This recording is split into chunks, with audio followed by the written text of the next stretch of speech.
I first was homeless. Yeah. So like we lived in this tiny little camper, and I was happy as shit. But that is all we could afford. If you could change that currency to anything that you wanted, what would you guys choose? What is it? Ghetto Fabulous? Yeah. I would sanitize the bathtub, and then I would do our dishes, Yes. and I would sanitize the Yes. bathtub again. What's the first thing that pops in your head when you hear money? Money is the root of all evil. Really? That's the first thing. You know, the first thing that pops in my mind is the Krusty Krab dollar. Oh, really? That's awesome. Yeah. Pizza is the pizza, yeah, for you and me. I should go on American Idol. Yeah. Well, today we're talking about money. What's your favorite song about money? Mine's Guap by Big Sean. Oh, really? Ooh. Yeah. Mine's Money by Cardi B. Mine's Father Figure by Taylor Swift. It's so What's the telling for all of one? us. Who's it by? Hold on. Everybody in your hands go up. Oh, that's And the all I do singer- is win. I think you're thinking of throwing money in the air like I don't really care. Yes. Yep. Song that I Yeah. think of. I'm the Sonny with the drip, baby mama with the clip. You know that Oh. one? Let's get into talking about all things money, even though we are not qualified to do that because I feel like we're not. I don't know. I do have a We pretty can talk about our personal money. like opinions rags to and riches story though, because I was homeless at one point, and so was Brandy. So we were all homeless at one point. we've got that going for us. I wasn't. You weren't? No. Oh, I've been homeless. Yeah, shocking. I came close, but no. Damn. When we think of money, one of the first questions I think of is, does money buy happiness? And then to add on to that, my full question is, does money buy happiness? And is it the root of all evil? Ooh, I think I have thought about this, the first part of your question. I think that money can buy things that you feel happy with. Like, we've been talking so much about, like, the compound lately. That would genuinely bring me joy and happiness every single day. Because happiness, is not a destination, it's a feeling. But I think that it can contribute to, Yeah, you can, like, buy things. I see both sides of it because happiness is fleeting, and if you Yeah. you have that compound, that opens the door to so many other problems that can come with it. I mean, you could buy the land and it could have a lien on it. And then that would be a money related problem as well. Yeah. But like just so many things could go wrong as well that would just leave you like so unhappy. I don't know. So I think Yeah. when you look at that question, the way that I understand it, happiness is a practice. Like you can meet people who are living in really hard circumstances, what people would consider poor circumstances, but they have joyous attitudes. They're still kind to people around them. They're what people would consider happy. And if you ask them about it, 100% of that time, they're going to tell you it's a mental choice that they're making. Yeah. And it kind of goes back to a previous episode where we were talking about gratitude. The same way that's a practice, happiness is sometimes a choice. I even remember like All being the time down in it's a some of my choice. worst times, right? That like I would have to think of things that made me happy, choose to be happy, choose to try to put that thing down, do physical things that made me happy. Yep. So it depends on what kind of mindset you're in. And if you're in a mindset where money does buy happiness, you're just living, in a very material way, most likely. Yeah. And I think that's a dangerous way to live because you're attaching your happiness to something. Money makes things a whole hell of a lot easier, but that's because of the way that our society is structured. That's our life. Yeah, that's literally our to an extent, though. They do say, though, more money, more problems. And I have noticed that in my life, that the more money you make, the more problems. Like, you've got to get insurance, you've got to get lawyers, there's so many more things. You have to insure your money. Yeah. Yeah, there's a lot that comes But I don't with it. know, because, like, listening to you guys answer this question, it brings me back to being a little kid, and maybe I didn't spend my own personal money on this item, but I remember, like, one of the first stuffed animals that I got, I still have this little tiger. I got this thing when I was 5 years old, and that thing has brought me happiness throughout my entire life. And I mean, it was bought not with my money, but it was a material item that was sentimental things that you purchase. Yeah, very sentimental. But you would know? it still be sentimental if it was given to you rather than Oh, yeah. purchased? Yeah. But at the end of the day, it was purchased one way or Yeah. another. With Yeah, money. true. Yeah. Exactly. I feel like I agree with B a lot on that happiness is definitely a choice, a practice. Mhm. No matter how positive your life is and how good your life is going and the way that you want it to go, or how poorly, happiness is a decision. It's a practice. I agree with that because I don't think that money alone can. This is a hard question, but yeah, I don't think that money alone can necessarily buy your happiness. No, I think it's a complex answer. Yeah. Like in combination with that, but what Abigail also said is money can buy you things that bring you joy. So Yeah. I think it's a complex answer.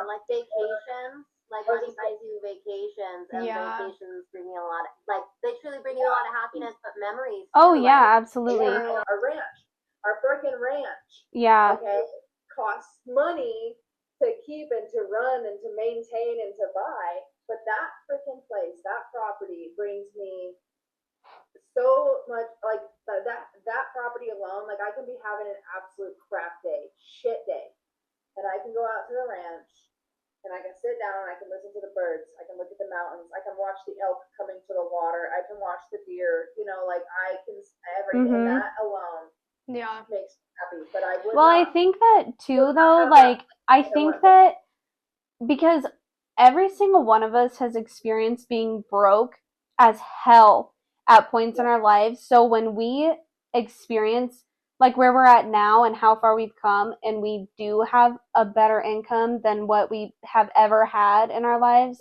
I think, yeah, we definitely experience that type of happiness of like, okay, well, I have the ability to go on vacation if I want. I can go to Vegas because I have that money. I can go to California, or, Shy, you going to Utah because your family can, or Pennsylvania or whatever it is. That's a relieving thing though. Next weekend. So yeah, going to Africa. Yeah. Like, very stressful spending that much money, but I'm also Yeah. like, I'm gonna make such tremendous memories while I'm there that I'm blessed. It's worth it. Yeah. Mhm. So do we think it's the root of all evil, though? Yeah, probably. So I don't think so. I would have to say partly, yeah. Really? I think it probably goes into that like perspective and that mindset too. If you're using it for evil, Epstein, then yeah, like I think it's not the root, but it's more like the stem, right? Yes. Because I think the root of all evil is power and control. Mm. Like when you look at all of mankind, and you look at all different scenarios throughout history, you can look at Columbus's discovery of the Americas and enslaving the native peoples. You can look at the African slave trade, and like immediately Shaka Zulu comes to mind, who was a warrior leader who befriended the whites, and they thought each other basically majestical. Yep. But those are like two big history things, all the way to like what Abigail was mentioning, government corruption and all those things, literally all throughout mankind in American history, ancient Egypt. Where you had the Egyptians and you had the enslaved, and that was just the way it was. All of that is power and control. Every single situation like that throughout all of human history is power and control. If you think of money as the stem, right? Comes from power and control. Here it comes. Then you have leaves that comes off of that. And then you can have the bad, and it's about what people choose. You can have multi-millionaires that do very good things with that money, and you can have people that do very bad things with that money. So that's how I think of it. You take away all money, Jeffrey Epstein would still find a way to manipulate people to get what he wants. Yeah, that's a good point. Yeah. Like you said, going off of that, what you said, money powers, like having more money powers that ability to have more control. Yep.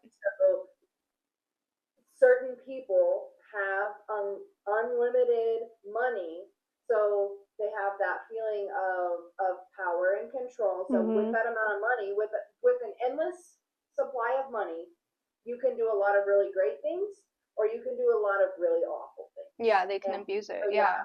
For sure. I mean, I agree with actually Wendy. also just thought some of those things, some of those examples I gave, I was trying to think way far back, like, because we're going to get into currency and whatnot, but Columbus's motivation would have been money, right? But essential still, too, probably power and control back home. Mm-hmm. Because then I was thinking, with the Shaka Zulu thing, whether money would have been important, but power and status was definitely important. Yeah. But you have, like, But again, there was still and all of that was again money, right, which again was asserted though for power and control. Isn't necessarily the root of all evil, but it's almost like what you could say an enabler.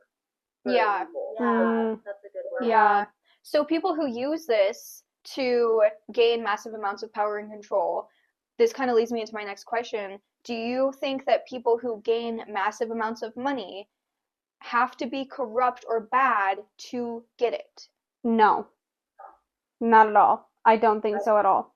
I think a lot of people disagree with that, but I don't. agree with what you say, yeah. Maybe it's a hot take, but my boss and I were just talking about one of his friends, and he's brilliant. He's this brilliant guy. He's absolutely loaded. Mm-hmm. Really super cool guy, super humble. I don't know Those him. Very humble rich people. But yeah, for sure. Taylor Swift. Oh, She's one of them. No. Don't even. We don't disrespect. Well, I have heard stories of billionaires who are not the nicest to their employees and stuff, but I think a lot of that is subjective as well. And I think that we, as people who don't have massive amounts of money, are not like faced with the same challenges that they are. So like they are faced with challenges where they have to let employees go because things are happening, or you know, certain things that we don't have to do. They have to make tough decisions, yes, but does that make them bad people? No. And I don't think that like I mean, there's so many ways to make money nowadays. I literally, okay, this is gonna make me sound like I'm bragging or something, but I just want to like put it out there to show how easy it is. I put money into Netflix. You know when Netflix first announced that they were gonna like kick people off their accounts, they were like, okay, you cannot share accounts if you're at someone else's house. Like you can only have like one account. So I knew that would piss everyone off. So I put a bunch of money into Netflix, and it was at like $200. Okay, it's at like 1,000 now. Actually, they did a split share, so it's like changed a little bit, which is like a whole nother thing. But it went from $200 to a fucking 1,000 in a matter of months because I knew people are pissed. They're gonna get over it in a couple months, and Netflix is so profitable. They're gonna be profitable for fucking a long time, you know. So like people can just sit there and day trade. They can do social content. They like there's so many ways to make a massive amount of money. Do you have to be a piece of shit to do it? No. I think sometimes though that people I think there are some people out there who are willing to do some pretty shitty stuff to gain more money. Yeah. But I know that there's even like celebrities and stuff out there who came from places just like us, you know, like really normal lives. Yeah.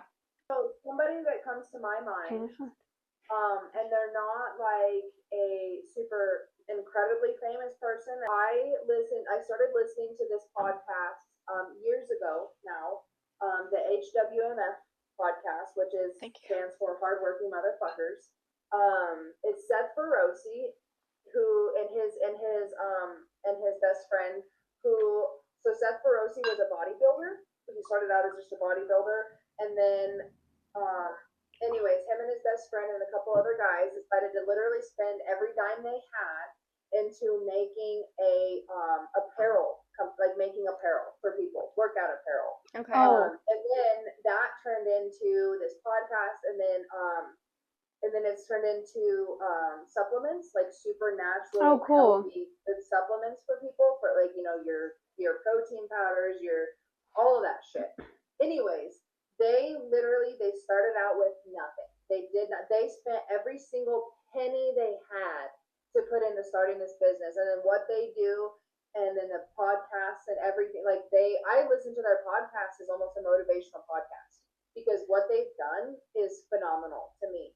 And they are incredibly true, real, good human beings. And they went from nothing, working their asses off, to now they're millionaires. You know, they've got 3 different businesses now. And so I do not think that you have to be corrupt or evil if you have a lot of money. Yeah. Another example too Remember when we worked at the sporting goods store, Wild Gear? Yeah, locally. Yeah, he started that here, started from the ground up, and now he's nationwide. He might even be worldwide. Oh yeah. And he does very well for himself and his family. Little teeny tiny town Yeah. of nowhere, Wyoming, J.C. Penney's. Oh yeah. See, and people that go from nothing, right? They go from nothing, so they're no name essentially to something. I feel like regardless of if they are completely by the book or they do maybe do some shady things, people are always watching them. So if you come from nothing, and then all of a sudden you're at the top, people are going like I feel like in my personal experience and what I have witnessed, that those people have almost like a bigger target on their back. Oh yeah. Oh, absolutely. There's so many people that hate Elon Musk just because he has money, regardless of all his political scandal, whatever shit. They hear Elon Musk, they think billionaire, and they think, I hate him, he should be feeding our country.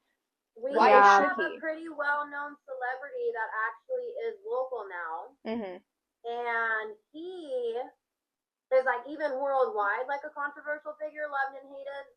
And then like here, I think he's pretty well received now, but you hear mixed opinions. You hear some people that say very negative things, and you meet some people that say very good things, and they both personally interacted with him.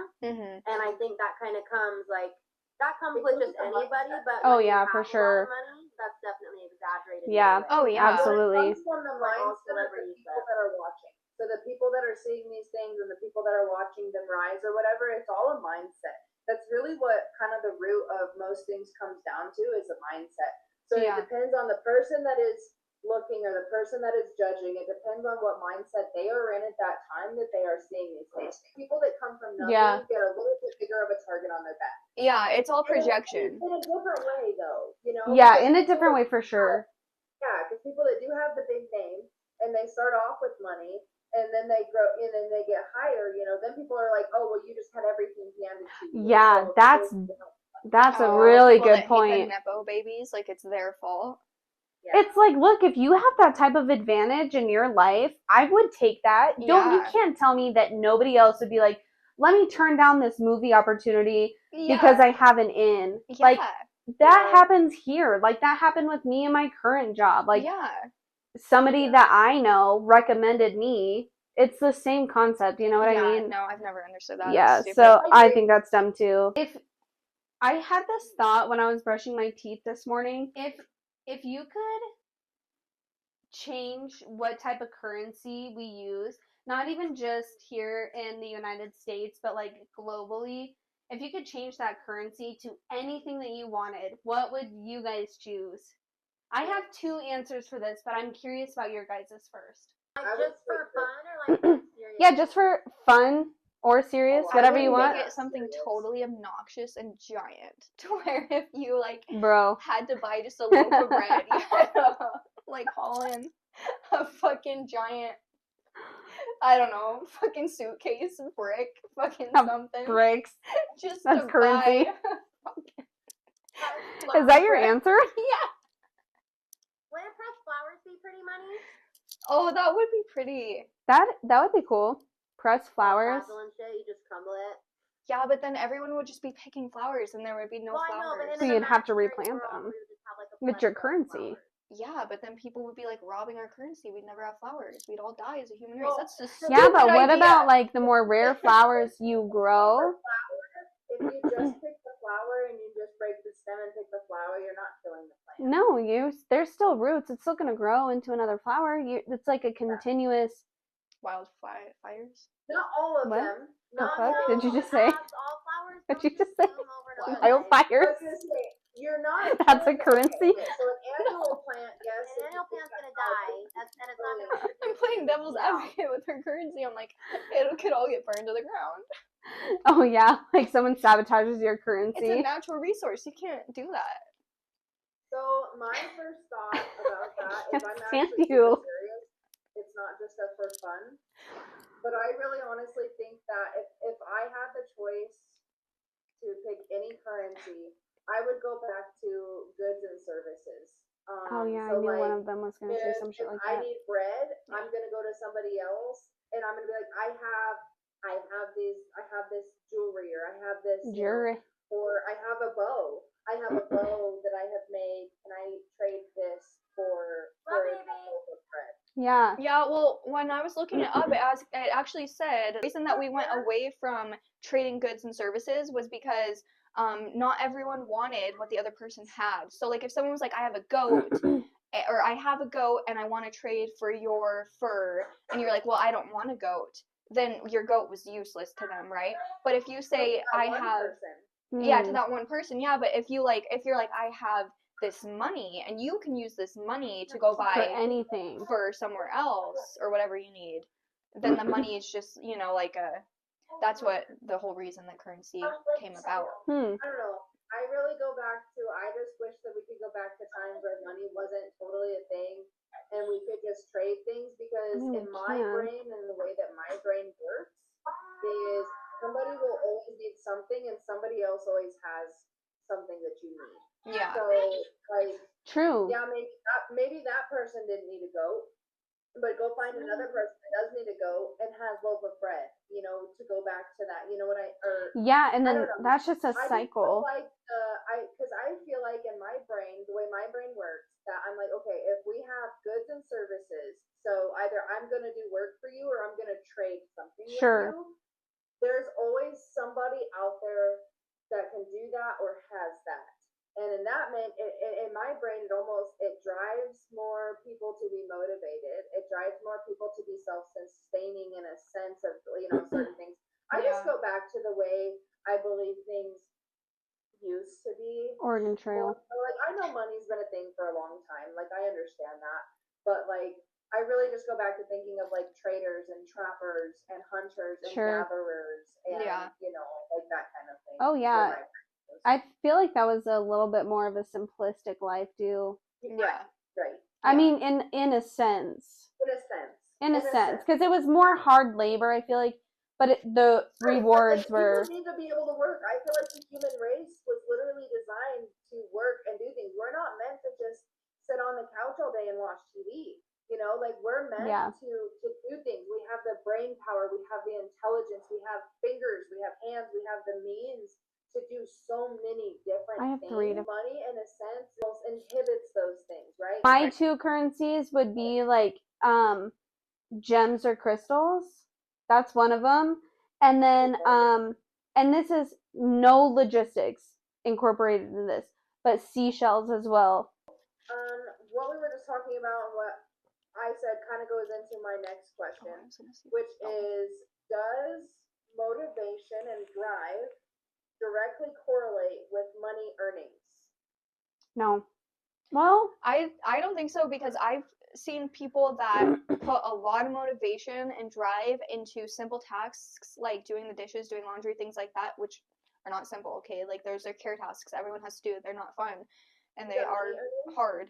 But I see a lot of people put a lot of like work and effort into things like that don't get them money. People can be busy without being productive, you know? Mm-hmm. Okay, so let me rephrase this again, I guess, since that's like what your first thought was.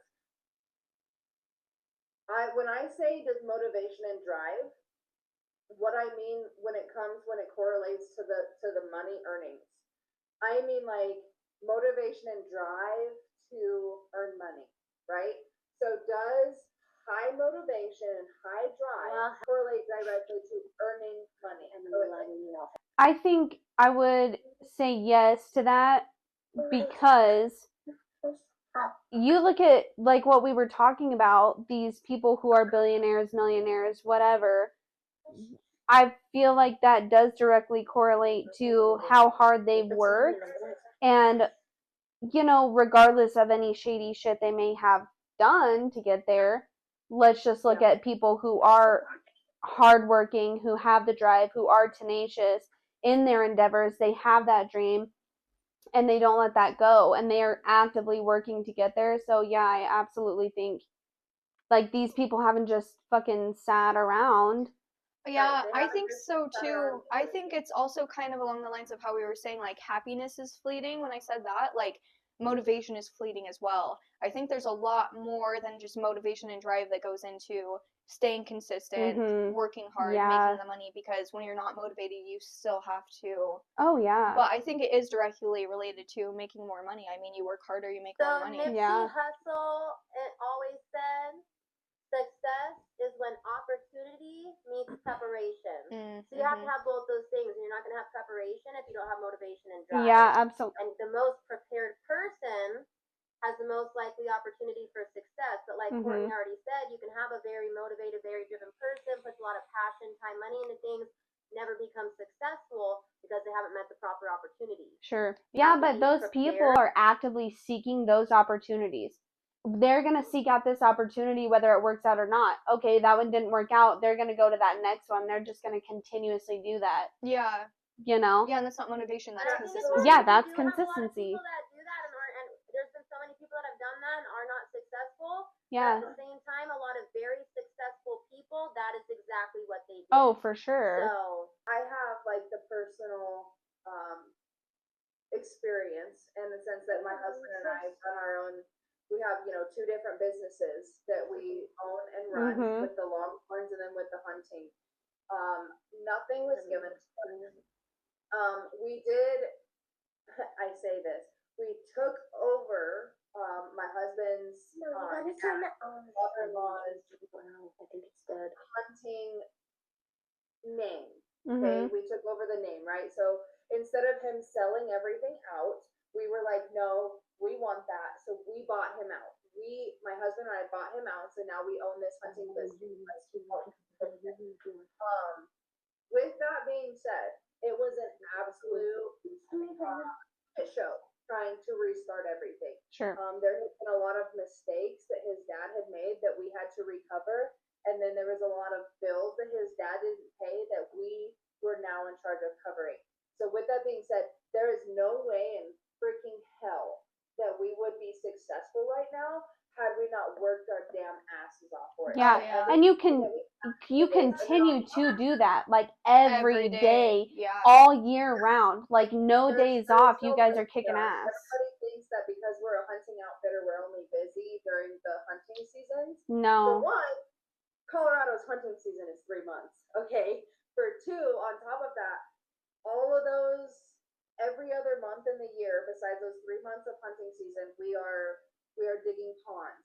We are mowing trails. Oh yeah. We are doing and that's like the behind the scenes too. So what was everybody's earliest memory of money?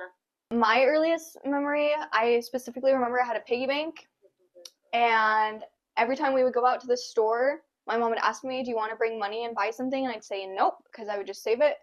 And sometimes she would buy things, but I didn't do that like on purpose to manipulate her into like buying things for me. But one day my mom was like, let's see how much is in your piggy bank. And I because I do chores and stuff, and I emptied it out. Oh, I have no idea. Fucking maybe. Give people an idea. Maybe 6 or 7 or 8. I really don't know. Maybe somewhere around there. But I emptied it out, and she looked at it, and she was just like amazed, and she was like, "You're stingy." And I don't think she meant it in like a rude way. Yeah. But she was like, "Where the fuck? Like, where's all this money coming from?" Money? Yeah, because I was just always good at saving it. I just remember knowing that it was Poe. Yeah, same. I was gonna say, like, honestly, my whole life, my mom and my dad, I like my whole life, my earliest memories, I remember knowing that we didn't have much money. My first memory of money, really, to comprehend it, was when I was 9 years old, and at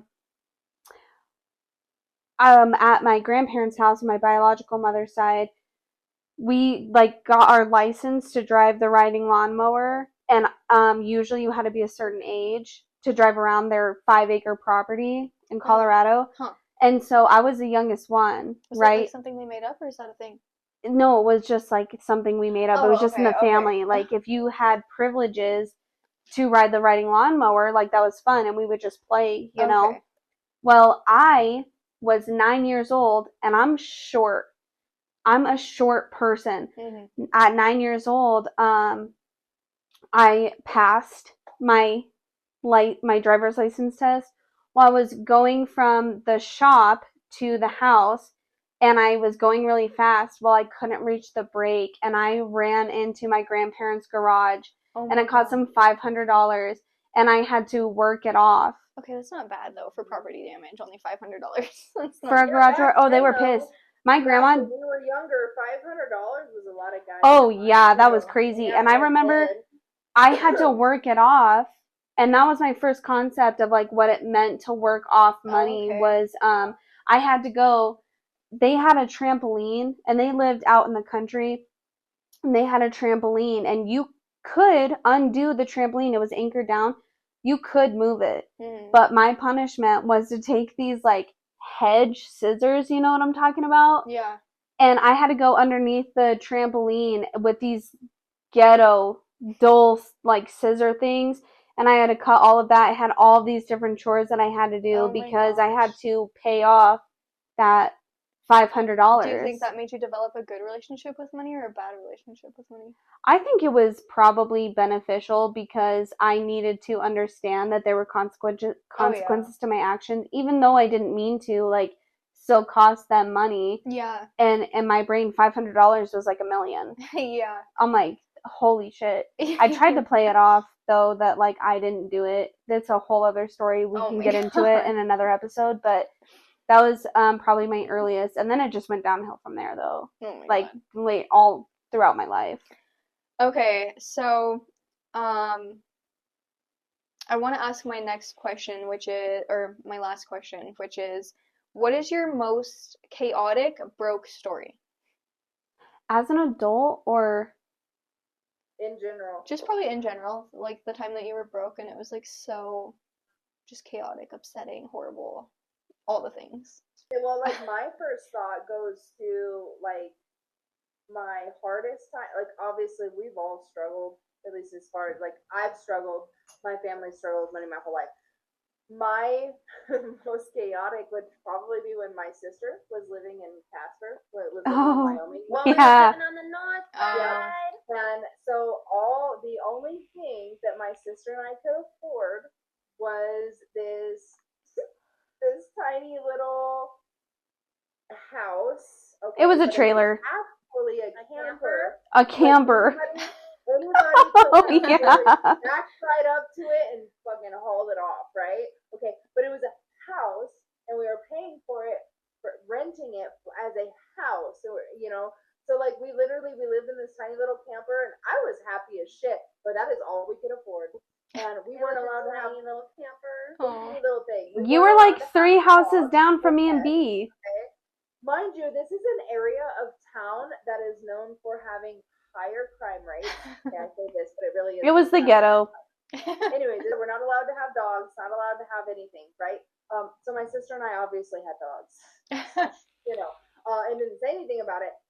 One night, I remember that my sister and we had this little, it was actually one of those wooden wire spools, that spool wired in. It was an old one. We had set outside for a table.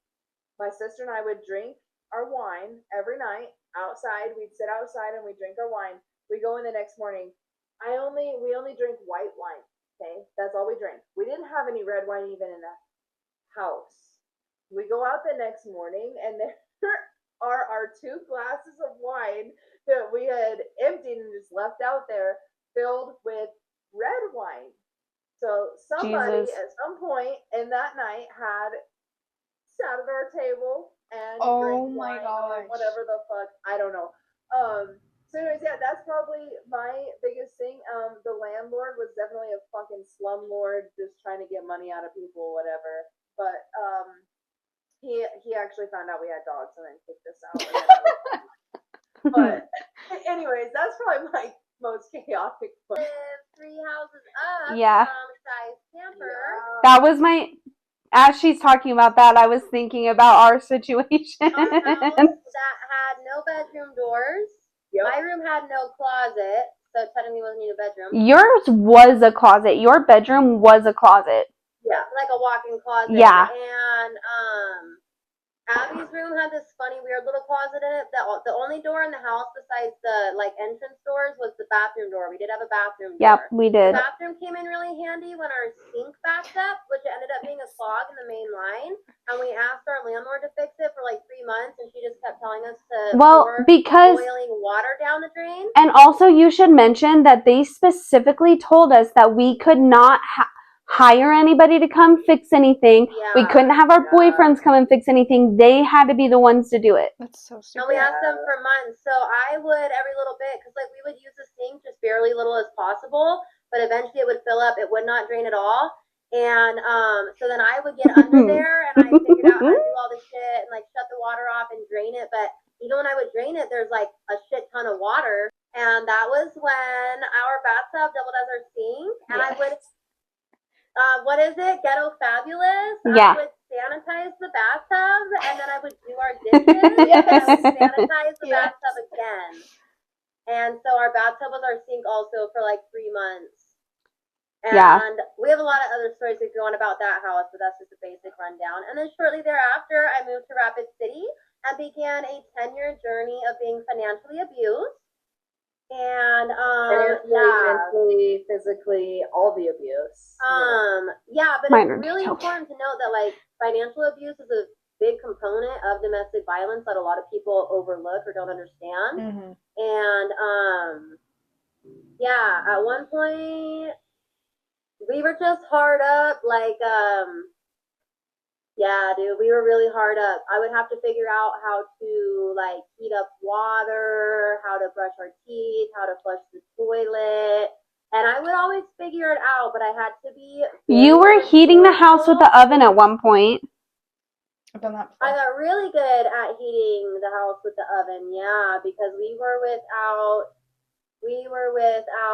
gas, which powered our heat in the middle of winter. Like January in South Dakota. So that gets pretty cold. And I mean, we had multiple times where we were like without, like usually I could get like one utility to stay on. So like I've been without like electricity and water at the same time, but had gas, which is good if it's cold outside, because then at least the house is warm. But you don't have water and you're stuck in the dark when it gets nighttime outside. When it gets nighttime outside. And there was just a lot of very interesting times over the course of that, like for literally years that I would have to figure out how to either stay housed, especially once I had children, because I've mentioned before that my abusive ex-partner also had addictions, which like just took all of our money. All of that did. It very much took all of our money. And so, for years, basically up until I left my abuser, I was very financially unstable. And I had to be very resourceful for, like, literally every single basic need. But I always figured it out, and, there's a lot of fun times. No utilities, no food. Walking, like, 3 miles for 2 gallons of water so I could brush my teeth and flush the toilet. You know. Who hasn't been there? Stolen, trying to walk to the casino because my debit card got stolen, and then I'm going to the casino to find the person that has my debit card, and I'm 8 months pregnant walking in the rain, and they drive right by me, and I'm like, oh my god, they must be going home because they were never supposed to leave in the first place because they said they were going to pull around back, and then I literally didn't see them for 3 days, and when they came back, I had no money, they had no money, we had no money. I had like $1,000 when he left, and then he came back 3 days later, and no money, and that was how I lived for like 8 years, so... You know. I mean, other than like the last year and a half of my life, I literally have just went to bed with eating air. But I think chaotic wise was probably when you and I we would just skip town. We were so broke. And I was making good money. Like, we were making good money, but we were so broke. And as we would just skip town to escape our problems, relationships, the problems in our freaking relationships, and then everything else that was going on at that time. 2017 was like the best and worst year, I think. Anyways, as long as we had money for gas, weed, coffee, and cigs, we were good. Like, not But food. like Not food. one tank of gas though. Only one. That's all we needed. Like one full tank of gas. And then maybe enough for like half a tank. Maybe. Maybe. There was a few times where we called each other leaving somewhere that was like 4 hours away and would be like, I might need you to meet me here or here because I only have this much gas. Mm-hmm. And we always made it back though. Yeah, always. That's probably like the most chaotic, broke times. Like, Yeah. That was back in the day when we would have to decide between weed and cigarettes or food. always. And then, like, and if we didn't have enough money for our, like, fancy lattes that we would get, well, we always made sure we stopped at Alternative Fuel in South Dakota. Oh, yeah. We always stopped there. But remember that time when we went to Rapid? It was the three of us. And we went to Rapid. Pregnant. You were pregnant. And we were told by your abusive ex-partner that he would get us home. And we were like, okay, well, none of us have money. Like, literally not one of us had any money left. He didn't originally tell us he would get us home. We went to see him, and then he convinced you to let him borrow your car. Oh, and yeah. He was asking me why he wasn't there the whole entire ass night. And I was like, oh my god, he just must be really doing something important, and he wasn't. And then when you were yeah, we've talked about this story. Mm-hmm. But yeah, so. Chased him around for like 2 hours, and that's because he was telling us that he had money to give us, and he definitely didn't. And then remember when I finally got my car back, and then we're waiting in this parking lot, and he rolls up on a four-wheeler. Yeah, that's like 2017. That whole year was a chaotic broke story. I feel like you know what? It was so fun. Sad as fuck, but like we made the best of every moment. Dude, and you know what? We've talked about this before. I loved the person that I was at that time. Yeah. Like, I don't know what it was. I just felt very spiritually connected. Like, I felt disconnected and disassociative with everything else going on in my life, but like, I felt centered. Does that make sense? Mm-hmm. Yeah. So, well, for mine is like kind of dark. Yeah, like Brandy's, I guess, with the abusive part. I mean, I had our point where we like all struggled together when we were broke, you know, but no, like, so I think the worst part of when I was broke then was like when I was like homeless, because okay, so my mom passed away, house gets sold, I'm in an apartment, and then I start getting abused, and I leave the abuser. Wait, hang on. When did I first become homeless? Hang on, this is all when you blurred. finally were deciding you were gonna leave him, I think. Which time? Yeah. Well, it was when you left when you left the apartments that were behind Once Upon a Child. Once Upon a Child. The preserves right after that. That's when I first was homeless. Yeah. Yeah. Okay, so yeah, he kicked me out of there. I paid $1,056 in rent for him and his roommate and me, which his roommate wasn't even supposed to be there, but that's a whole nother thing. And then the next day, he said, my PO's coming today and she doesn't know we're back together. And I'm like, we're married.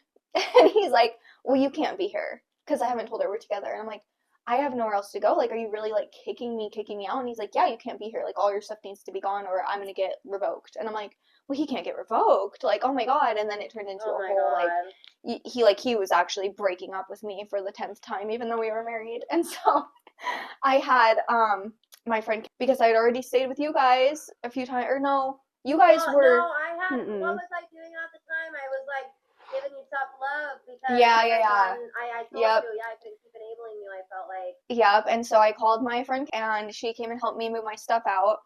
And I don't know if it was the girl he ended up like cheating on me with or not, but there were like all these girls on the couch and they were like laughing at me and he's like calling me. I'll cut that part out.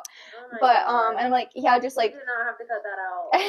I'm like grabbing my dog's cage, my fucking all my stuff. He wouldn't let me take my food stamps card because I have food stamps because he financially abused me, right? And he wouldn't let me take any of my like pantry staple items that were actually my mom's because my mom had passed not that long ago. All her pantry stuff was still good. It was all in that apartment. He wouldn't let me have any of it. So I left with basically nothing but my fucking dog and like some items, you know, no food stamps card, no way of getting food. I had to go to food banks. Brandy went to food banks with me, and I was like so embarrassed because I had never gone to a food bank before. And then I was staying for a little bit, and then there was a whole thing that happened there where kind of stepped on some toes, was showering when her sister needed to be showering before school, and then I did laundry at the wrong time. I like didn't ask before I did laundry. They ended up kicking me out, which was like, I was really upset at the time because I was homeless, but like I forgive them now, whatever. So yeah, then my plan that night though after getting kicked out was I was gonna sleep in my car with Duke. And I Were was you gonna pregnant? Yeah, I was like 8 months pregnant. And so I was gonna sleep in my car with Duke outside of the place that I worked at. I worked at a hotel. I was gonna sleep there and then wake up, go to work at the hotel, and then just go back to my car and sleep. I'm like, I had this whole plan. I went into work, and my boss said, like, hey, how's everything going? Like, I know you had a problem with your living situation. Like, are you doing better now? Blah, blah, blah. And I was like, I actually got kicked out this morning. And I just started bawling. She's like, oh my God. And so she went and talked to the general manager, and she said, we have a room here. Stay here. And I was like, oh, thank you. And so I stayed there for a couple weeks until they sold out. The hotel sold out one night. And so every single room was sold out. I had to get out that night. And so then I was homeless again. And then I went to my abuser's mom's house. And then he ended up coming back to me there and abusing me there. And that's when I finally left for good. But yeah. And then you moved in with us after that. I did get hands put on me over money and groceries a few times. Well, before he like physically started abusing me and was just threatening with me all the time, it was the night before I had to call my dad to come get me and my newborn son from South Dakota. I remember that. My fucking kid's dad was going to prison. And we had no money. We were like 3 months behind on rent, blah, blah, blah, blah, blah, all this crazy shit, right? And he had like hustled up $300 to give me to leave with because he was going to go to prison. He was like being charged with 6 felonies. And Just 6. So I had this $300.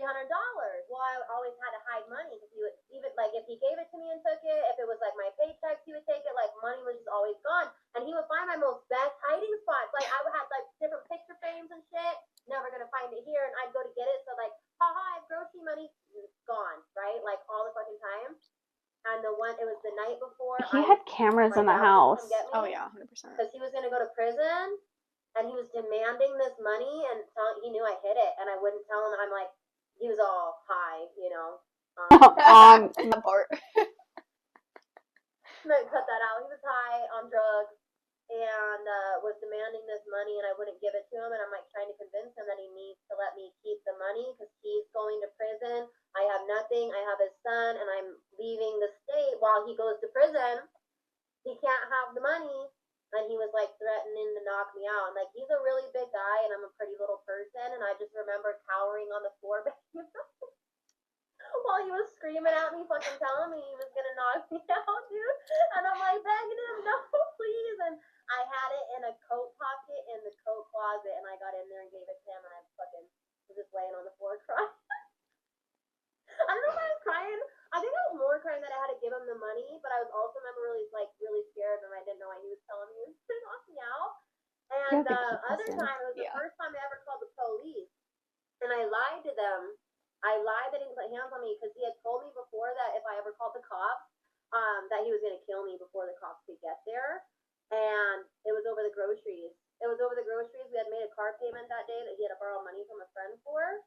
And then that night, I had WIC. And I was just really resourceful, like, in the way that I made sure I got my food, like, made sure I got the biggest bang for my buck. And I come walking through the door with a handful of groceries, and he basically was like, where the fuck do you get all the money to get those groceries? And I'm like, well, I had, like, $15, and I had this WIC, so this is what I have. And it ended up in my apartment, was entirely flipped over, torn apart, bed broken, bookshelf down, and he fucking grabbed me by my throat at one point and, like, threw me across the room onto the couch. And I had to call the cops and everything that night. It was really fucking crazy, but that was literally over groceries because he thought I had money and he wanted it. And he wasn't financially abusing you in the way he wanted. Yeah. You had money. How dare you? Yeah, that was all over money. Oh my God. All over him wanting money. Bruh. Well, we clearly all have some traumas around money. but we are figuring it out. I remember when you and Kiefer lived in that trailer, and our slogan was, "It's hard in the park," but we always figured it out. I can definitely say that, like, I feel like I've been pretty solidly away from him for, like, I started really, really trying to leave him 2 years ago was when that process started, but, like, pretty solid. I've been on my own, yeah, for like a year and a half now. And That's in crazy. that time, the amount of change I've made, just financially alone, Oh my gosh, yeah. is I've been trying and trying and trying this whole entire time to fix all of these things. Like, financial abuse can be very, very, very devastating. I've put a lot of money towards having to rebuild all of my financials and everything and my credit and getting into a comfortable spot that basically I had all robbed from me from just like trusting the wrong person, you know. But just like in a year of living abuse free, the amount of change that I've been able to make, like people that are stuck in that situation, financials, like we talk about it all the time.